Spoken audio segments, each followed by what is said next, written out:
Hello guys, welcome back to yet another video here at your favorite channel of your choice, Saint TV. Yes, Uncle Saint in Rose Terangu chanzazi cha mai venyu, chigoto chembamba na mai venyu. Anditi, so mazwano zvatiri kuita tiri kumbotenderera tichiona zviri kuitwawo nevamwe. So panapa pandiri muguta reHarare, Hatfield tine vanonzi Mai Batsi vatoda kuti tinge tinombokurukura navo vambokuratidzaiwo mamwe emaprojects avari kuita panapa anosanganisira ekuchengetera huku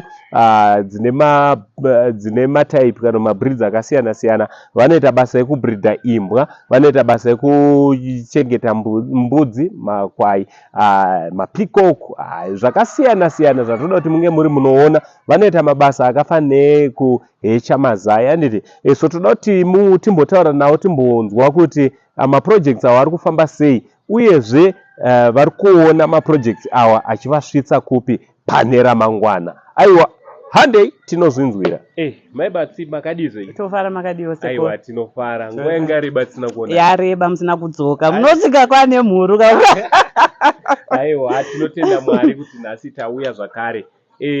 Chekutanga pane vatanga kuona nhasi vangada kutanga kuziva kuti munombonzani, uye panapa kwatiri ndekupi zvinhu zvatavinga kuno. Inini ndinonzi Mai Batsi kana kuti Mai Gums kana kuti Mai Gamai. Ndiri pano ndiri munhu wechidzimai anoita zvemahuku. Ndinohecha huku, machicks, ndinotengesa nyama yacho zvekare, ndinoita dog breeding. Nekuchengeta mapeacocks nekuchengeta mapigeons. Ndo zvatiri kuita pafamu paMai Batsi. Ndo zvamuri kuita pafamu iri mukati medhorobha. Mukati meHatfield. Alright, so last time tamboita video talking about this farm in the middle of Hatfield. If you remember very well kuti ndezvipi nezvipi zvamaiva nazvo patime. Time yamakauya sekuru, ndakakuratidzai maGerman Shepherd andinoita. Ndichiti vanhu vakaunza mafemales avo, ini ndine male, tunoita madhiri ekuti munhu anondipa is either 200 US imbwa yake iyo for mating, kana kuti anozondipa papi. But papapi manje vanhu havazoimbiki, anobva azokutaura kuti yakashodza mapapis akafa, saka ndanda kungoita zvekeshi. Ndandine mbudzi dzanzi dzakawanda, ndandine 15, then nehuku nehatching services. Muno mudanga mabreeds ese andinawo muno muyadzi ndo vana vachava vakura.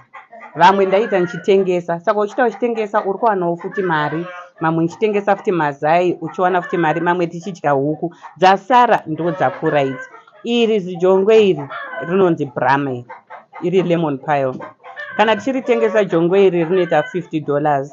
Niyo yacho day old inoita $5. Mazai acho crate anoita $40.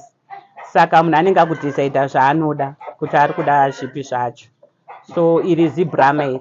Ukaenda kunzvimbo dzakaita sana Mudzarabani kune mbudzi dzinoita $25, iri jongwe richiita $50, vanokupa mbudzi mbiri wovapa jongwe iri. Saka unenge watoitawo zvimwe zvinenge zviri. Saka munomu ndine mapeacock, iproject futi yandakatanga. Inini kana ndichitanga maprojects aka nechitaura kuti mangwana anozondipei ndokwanisa kuzotengesa machicks. Mapeacocks aya anoita 350 pay ari 2 jongwe netseketse. Panotanga kunaya mvura anenge akutanga kukandira, saka izvozvizvi anenge akurara, ndo maanorara muno. Iro rine besu rine muswe iro ijongwe iro, then iyo rimwe yacho iri plain itseketsa iyo. Anonakidza zvisingaite, ukasvika rakafara zvaro rakasimudza besu zvinenge zvichinakidza zvokuti. Then ndakaisawo nehuku kuLambeni Brahma, because ndikuda breed racho iroriri. Saka ini handizvokusanganisa mabreeds, hatengeseki huku dzacho kana wadzisanganisa. Saka munomu ndakatanga zvekare project yemapigeons. Vamwe vanovati muchishona dzinonzi hangaiwa. Saka hangaiwa idzi kaidzi pane dzatinoona dzinongobhururuka kumastreets, mumashopping centers. Inini ndakachuza kutsvaga mabreeds chaiwo chaiwo, like iro riri ramuri kuona riri pakamera iro, aya anonzi mafenitail.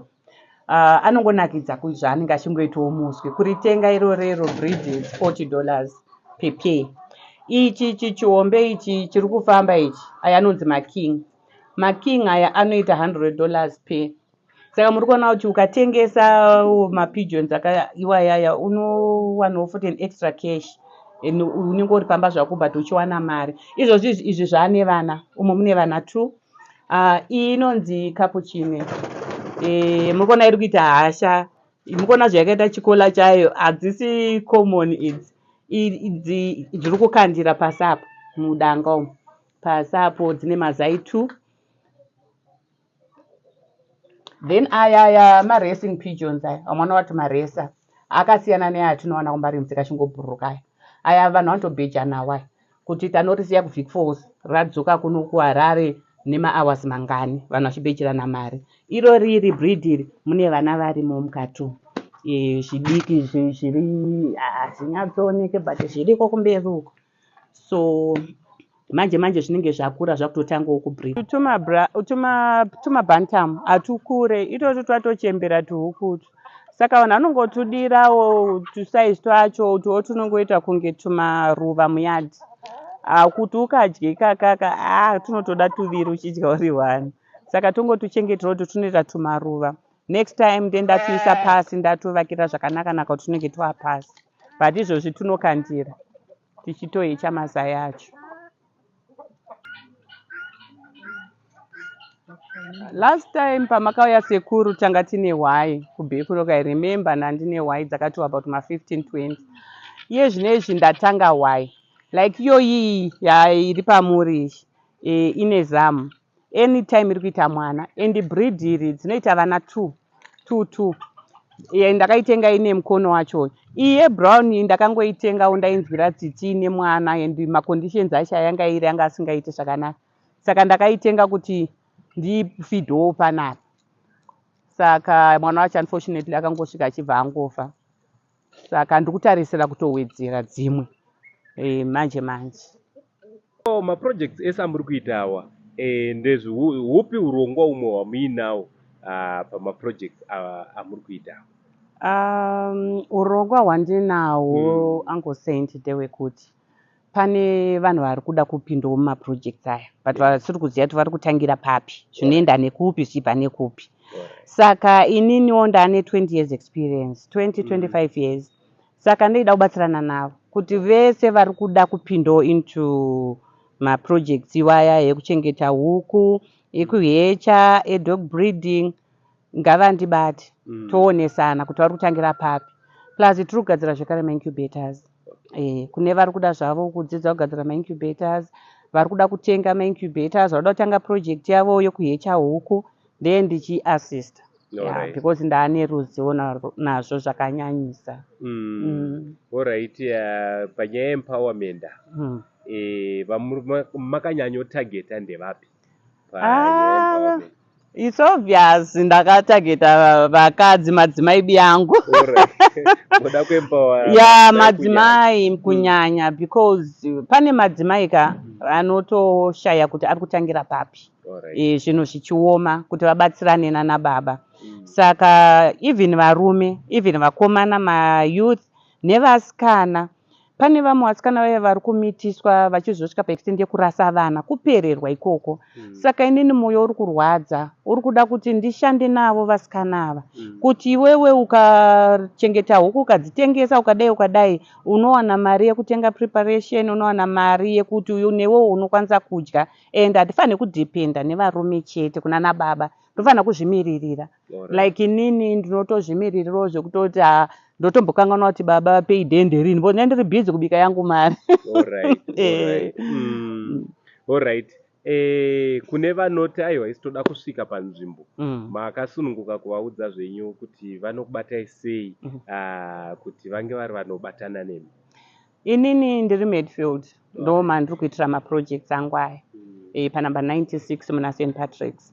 Pa96 St Patrick's ndiri kutarisira vari kuda kuuya vachishanda neni nekuonesana, tichionesana kuti totangira papi, toita sei, because pane umwe munhu asingatozivi kurera nhiyo kubva muzai, kuti kana yabva muzai yahechwa paya inoitwa sei, mazai anobatwa sei arikuda kupinda mumaincubators. Saka vari kuda vanouya pa96 St Patrick's Road Medfield Harare pamaincubators. Izvozvi mamachines angu akurana nesolar as you can see. ndane sola saka hazvichanetsi. Vari kudawo kuhechesa mazai magetsi a24/7. Ndakagadzira wange yangu pana. Alright. Akurova kuti hapana dambudziko rekuzoti magetsi aenda. Not even hapasisini. Takagadzirisa zvese izvozvo ranga riri dambudziko. But yezvinezvi hatisisini. Wamutserendende chaiwo. Aiwa, tinotenda. Muri yeZimbabwe ndofunga mazvinzwira. Kune vese vanenge vachida kubatana naMai Batsi, namba ndo dziri pascreen, kuitira kuti maprojects anga ari anofambira mberi, anoendera mberi. Vabatei, mudzidze, also muwanewo zvipfuyo zvekuzopfuya mudzimba dzenyu. From Mango Said naMai Batsi, for now tichiti it's much love.